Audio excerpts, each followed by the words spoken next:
네, 안녕하세요. 신박사 인사드렸습니다. 2023년 6월 21일 신박사의 장마감 복귀 방송 하도록 하겠습니다. 오늘 요즘 계속 좀 조정이네요. 예, 오늘 같은 경우는 이제 코스피 지수가 21선을 하회하면서 조금 이제 조정을 좀 시간적으로 기간적으로 좀 만들 수 있는 그런 흐름으로 좀 내려왔습니다. 그럼에도 불구하고 이제 오늘 뭐 다소 좀 올랐던 종목들도 많이 있었어요. 그래서 시장이 완전 뭐 추세적으로 이제 하락한다든지 또 뭐 안 좋은 상황으로 이제 바뀐다든지 반전된다든지 이런 분위기는 아니었고, 오히려 이제 못 올랐던 종목들 중에서 플러스 돌려지거나 이제 수급이 오히려 이제 들어오는 그런 것들이 좀 많이 발견됐던 것 같습니다. 그래서 시장 흐름은 뭐 문제 없지만 좀 조정이 길어지니까 지루하고 또 이제 뭐 지치고, 예, 기대를 크게 가지면 그만큼 또 실망이나 지치는 게 커지잖아요. 주식시장이라든지 좀 그런 어떤 감정적인, 그런 것도 고려해야 되는데, 어쨌든 시장이 조금 조정 성격을 지니고 있고 지금은 좀 쉬어가는 어떤 구간으로 좀 보면 될 것 같습니다. 이런 시간에 이제 하반기 또 바이오에 대한 전망 관련된 이야기들을 하면서 시장 정리 복귀해 보도록 하겠습니다. 오늘 코스피 지수 0.8% 조정받았습니다. 10조 거래대금이니까 뭐 손바뀜은 좀 활발히 전개됐던 게 아닌가 싶은데요. 코스닥은 1.2% 빠졌어요. 9.2조에서 거래대금 수준이 양시장 10조 내로 적진 않았다. 하락 종목 수가 뭐 3배 가까이, 뭐 양시장보다 코스피는 200 종목 상승, 뭐 거진 700 종목 하락이니까요. 뭐 3배 넘게 하락했고, 코스닥은 1000 종목이 하락했으니까 2배 좀 넘게 하락을 했습니다. 수급도 오늘 뭐 코스피, 코스닥, 양시장 모두 외국인이 각각 4천억, 1800억 순매도했고요. 기관도 코스피에서 한 2천억을 순매도했습니다. 선물 쪽도 외국인이 1000계약을 순매도하면서 다소 좀 조정 흐름을 만들려는 모습인 것 같고, 고객 예수금은 뭐 51조, 신용융자 잔고는 19조 수준. 어제 이제 그 미국장이 뭐 크게 빠지는 않았는데 나스닥이 이제 0.16% 조정받았고요.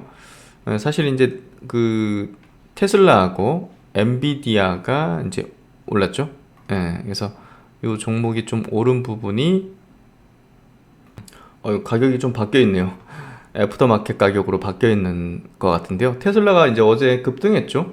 예, 5% 급등했고, 또 엔비디아도 어제 2.6% 상승했습니다. 그래서 두 개 기업이 이제 상승을 하다 보니까 그 나스닥이 어느 정도 좀 방어하는 흐름들을 좀 보여줬던 것 같고요. 그만큼 두 기업이 지금 리딩 컴퍼니인 거죠. 지수 리딩 컴퍼니고, 뭐 다우 S&P 소폭 좀 조정받았고, 오늘 아시아권 증시는 뭐 니케이 대만은 플러스로 돌려줘서 한국 증시가 좀 유독 좀 약세였던 모습이고요. 뭐 홍콩이 좀 빠졌죠. 2%, 상해도 0.8%, 뭐 요 영향을 좀 받은 게 아니었을까라는 생각도 좀 듭니다. 어쨌든 시장 전체적인 분위기는 나쁘진 않은데 오늘 뭐 한국 시장이 좀 유독 조정을 받았다. 코스피 쪽에서 보시면 21선을 하회했어요. 그렇기 때문에 21선을 지키지 못했다면 이런 어떤 구간을 만들 수 있는 거거든요.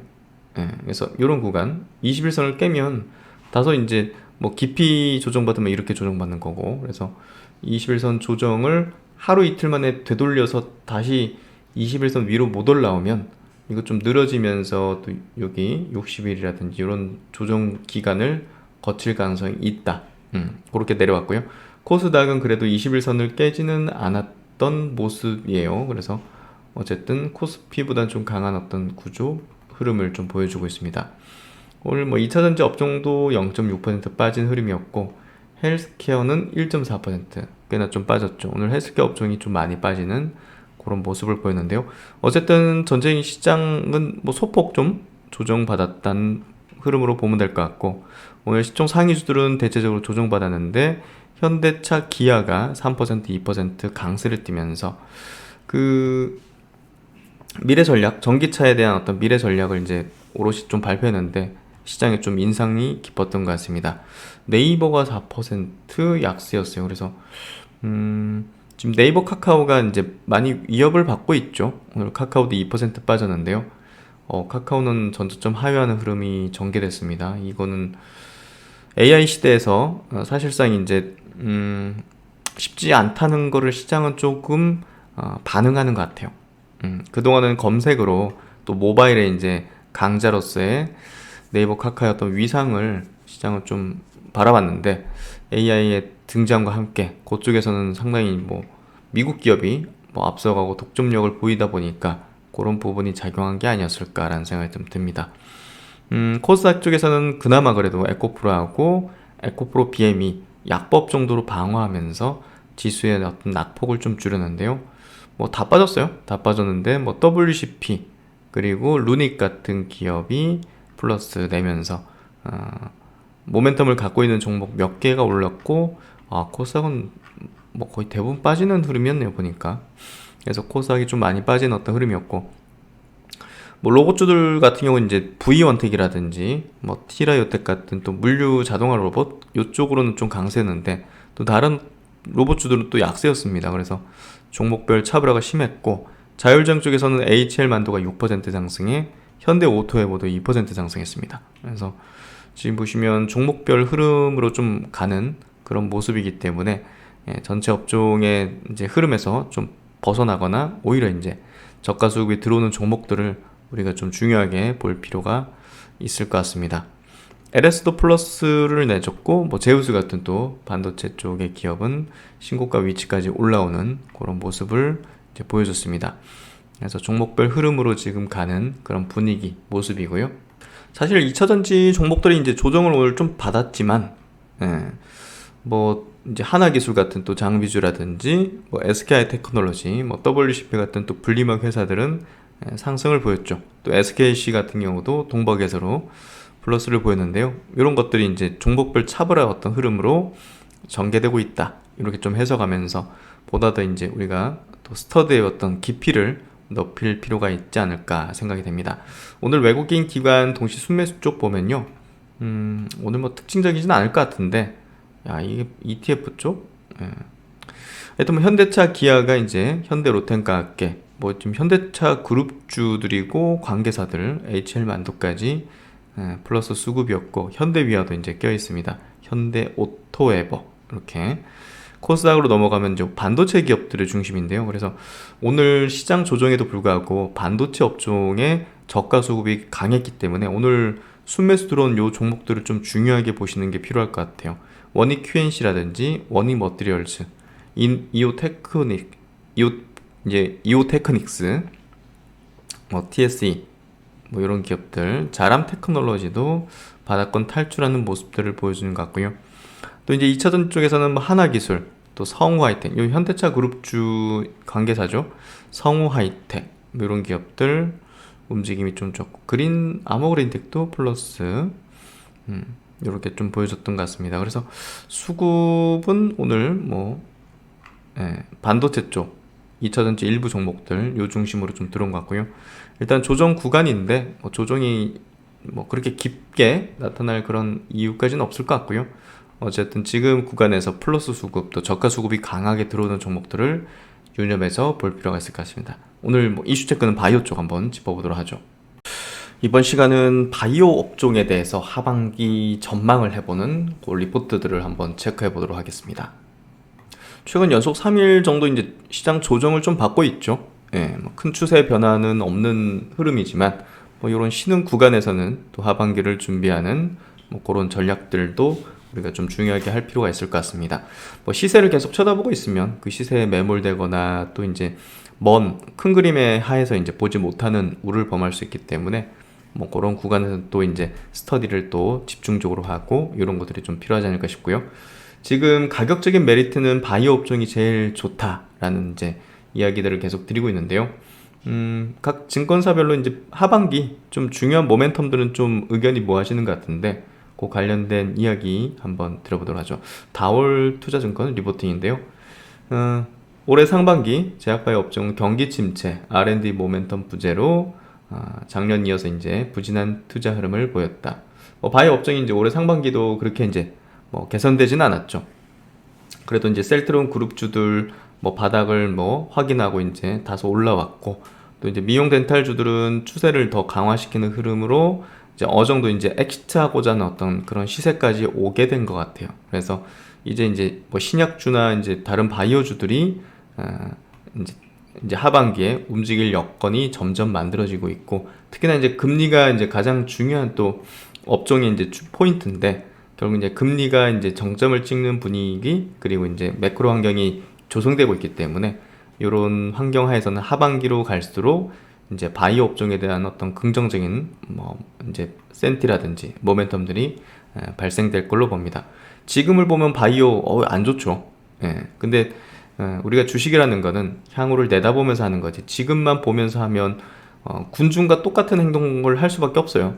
군중은 당연히 시세가 막 좋고 막 불꽃 튀고 하는 것들에 이제 관심도와 이제 매수를 하고, 뭐 소외되어 있는 것들, 움직이지 않고 막 기고 있고 또 빠지고 막 이런 것들은 관심도 안 가잖아요. 그렇기 때문에 군중과 다른 행동을 하려면 당연히 바이오가 지금 우리는 관심도에서 굉장히 좀 높일 필요가 있는 시점으로 넘어오고 있습니다. 그래서 결국 이제 바이오 업종에 대한 우리가 좀 학습을 계속적으로 해나가는 게 필요한데요. 그런 부분에서 각 리포트를 한번 좀 체크해보는 거죠. 금리가 안정화되고 삼성바이오로직스, 또 셀트리온 등 대형주의 주가가 회복된다면 하반기부터 제약바이오 업종 흐름도 긍정적으로 바뀔 전망이다. 뭐 다행스럽게 지금 대형주들 호재 이벤트들이 하반기에 몰려있죠. 뭐 그 중에 이제 삼성바이오로직스, 또 이제 셀트리온 그룹주에게는 그 이제 휴미라 바이오시밀러 출시가 이제 가장 큰 모멘텀이 될 거라고 봅니다. 그래서 그 부분은 이제 실적으로 연동되는 부분이기 때문에 탄탄한 어떤 주가 흐름으로 좀 이어질 가능성이 높을 것 같고요. 그런 부분에서 이제 전체 코스피 제약 지수의 60%를 차지하는 게 이 두 종목이죠. 삼성바이오하고 또 셀트리온. 그래서 이 두 종목의 어떤 흐름이 바이오 시장 회복에 상당한 기여를 할 수 있다는 점도 하반기에 좀 좋아질 수 있다는 그런 이제 우리가 논리로 볼 수 있을 것 같고요. 또 이제 바이오 쪽에서 이제 호재로 볼 수 있는 것들은, 이벤트적인 부분들은 이제 유한양행의 레이저 티닙 폐암 치료제 병용 임상 3상 데이터 공개입니다. 이게 이제 좋게 나오면 이제 FDA 승인에 대한 기대로 이제 넘어가고, FDA 승인에 대한 기대감은 동시에 블록버스터 신약에 대한 뭐 K바이오 최초의 이제 블록버스터 신약에 대한 기대감으로 넘어가기 때문에 주가 상승의 이제 트리거, 업종 상승의 이제 트리거가 될 가능성도 좀 열려 있죠. 하지만 이제 과거와 같은 엄청난 폭등의 바이오 장세는 저는 좀 어려울 수 있다고 봅니다. 높은 금리 환경 자체가 지금 단시일 내에 뭐 금리가 1%, 2%대로 떨어지긴 어렵다고 보기 때문에, 미국 기준금리 이제 하에서 그런 부분에서 퍼포먼스가 과거와 같은 퍼포먼스의 바이오 흐름이 전개되기는 좀 쉽지는 않다고 봅니다. 하지만 일부 종목에 국한해서는 또 상당한 시세가 나올 수 있기 때문에 종목에 대한 선택이 중요할 거고, 우리가 이제 과거에는 바이오가 전체 바이오 종목이 다 떴어요, 그냥. 근데 이번에는 제가 볼 때는 바이오 업종 내에서도 대략 한 30% 정도의 종목 정도가 수에서 세게 움직이려고 하지 않을까라는 생각을 가지고 있습니다. 그만큼 이제 유동성이 부족하기 때문이에요. 유동성은 결국 이제 금리가 결정하는 부분이고, 그래서 이제 요 휴미라 바이오시밀러, 또 이제 유한양 레이저 티닙, 또 알츠하이머 쪽에서는 미국의 이제 또 이제 제품들이죠. 레캠비, 도나네맙, 이런 것들에 대한 어떤 FDA 정식 허가 및 뭐 허가 신청. 그리고 이제 지금 휴미라 바이오 이제 그 휴미라 이제 제품이 자가면 질환 휴미라 제품이 이제 전 세계 이제 의약품 매출 1위를 이제 하고 있는데, 이게 바이오시밀러가 이제 출시가 되면서 당연히 매출이 떨어지겠죠. 그러면서 이제 정말 큰 블록버스터의 신약 쪽에서는 이제 머크의 이제 키트루더가 이제 단연 이제 1위로 올라서게 될 걸로 보고요. 또 이제 그 자리를 또 위협하는 어떤 한 영역이 비만 이제 치료제인데요. 당뇨 비만 치료제. 그쪽에서 이제 내시 분야가 굉장히 각광을 받고 있습니다. 아직 치료제가 없는 분야인데요. 요 마드리갈 파마슈티컬스의 이제 내시 치료제 레스메티놈, 요게 이제 FDA 가족 승인 획득, 요 모멘텀도 국내 시장에서는 지금 한미약품이 뭐 거기에 있어서 이제 상당한 어떤 효과를, 좀 주가 이벤트 효과를 볼 수 있는 종목으로 좀 꼽아지고 있습니다. 어쨌든 뭐 셀트리온은 이제 10월달 램시마 SC FDA 허가까지도 예상되기 때문에 셀트리온 그룹주는 이제 코로나 이후로 가장 높은 모멘텀의 어떤 기대감을 가질 수 있을 것이다. 그리고 이제 3사 합병에 대한 부분도 하반기에는 가시권에 와야 될 거다. 그러지 않으면 쉽지 않죠. 왜냐면 주가 상승할 수밖에 없는 그런 모멘텀과 이제 흐름들이 지금 하반기부터 주르르 있기 때문에 주가가 낮은 위치에서 이제 합병을 발표를 해야 됩니다. 그런 부분에서 볼 때 3사 합병에 대한 부분도 하반기에 나오지 않을까라고 좀 예상을 하고 있습니다. 그리고 이제 하나증권에서 나온 리포트에서는 지금 SK바이오팜 또 이제 역시나 이제 유한양에 대한 부분을 뭐 커버를 하고 있는데요. 최근에 이제 SK바이오팜 뭐 많이 강조드렸지만 장기 평선 뚫고 올라왔습니다. SK바이오팜은 실적적인 부분에서도 이제 흑자 전환의 좀 변곡점이 되는 흐름과 함께 사실상 이제 밸류 평가를 어느 정도 좀 실적으로도 매겨줄 수 있는 구간대로 넘어가기 시작했죠. 그래서 이미 신약 2개 갖고 있고 그쪽에서 이제 실적이 빠르게 올라오고 있는 상황에서 새로운 또 신약에 대한 또 이제 항암 영역으로 이제 진출하는 그런 모멘텀들을 우리가 좀 기대해 볼 수 있는 SK바이오팜이고요. 그 다음에 이제 유한양행은 뭐 공통적인데 사실 이제 하반기에 다소 좀 이제 그 임상에 대한 모집, 환자 모집이 빨라졌고 또 이제 최종적인 분석도 올해 말에 좀 이뤄질 이제 예정이라는 점이 조금 더 모멘텀적인 일정이 당겨졌다. 이렇게 보면 될 것 같고요. 어쨌든 EGFR 비소세포암 1차 치료 환자를 대상으로 하는 임상 3상이기 때문에 시장 규모가 이제 굉장히 크고 결국 이제 대조군을 지금 이제 그 표준 치료제 블록버스터 타그리소를 대조군으로 하고 있다는 점이 이제 굉장히 큰 포텐셜을 갖고 있는 임상에 대한 결과죠. 그래서 이번 임상에서 확인되는 유효성, 안정성에 따라서 레이저티닙, 아미반타맙, 이제 병용요법이 비소세포 폐암 1차 표준 요법으로 자리 잡을 수 있을지에 대한 방향성이 확인된다는 점이 요거 좋게 나오면 사실 바이오 업종을 끌어올리는 그런 트리거가 될 게 제가 볼 땐 거의 확률 90% 될 거라고 보거든요. 그래서 요 여부가 굉장히 바이오 업종에서는 중요하게 될 거다. 그렇게 좀 생각이 됩니다. 그리고 이제 SK증권에서는 레고캠바이오 또 한미약품을 좀 강조를 하고 있는데요. 하반기에는 좀 임상 단계에서도 이제 기업의 가치를 상당히 레벨업 시킬 수 있는 그런 어떤 티핑 포인트를 앞둔 파이프라인들이 좀 존재하는데 그 대표적인 게 이제 레고캠바이오 또 한미약품. 이제 매드팩터는 사실 제가 커버 안 하니까 빼면 될 것 같고요. 그래서 이제 레고캠바이오 같은 경우도 이제 ADC 쪽에서는 뭐 국내 이제 압도적인 어떤 기업이죠.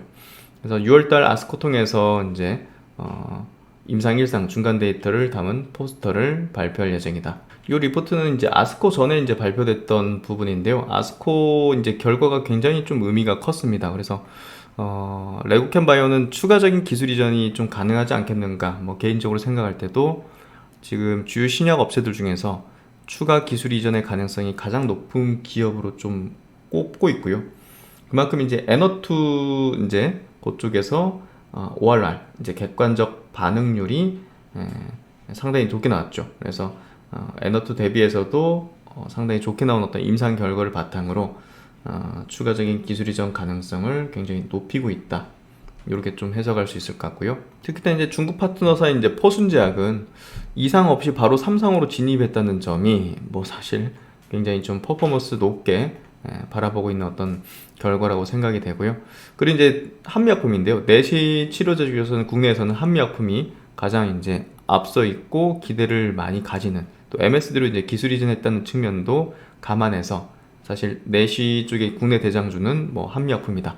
이렇게 좀 얘기를 할 수 있을 것 같은데요.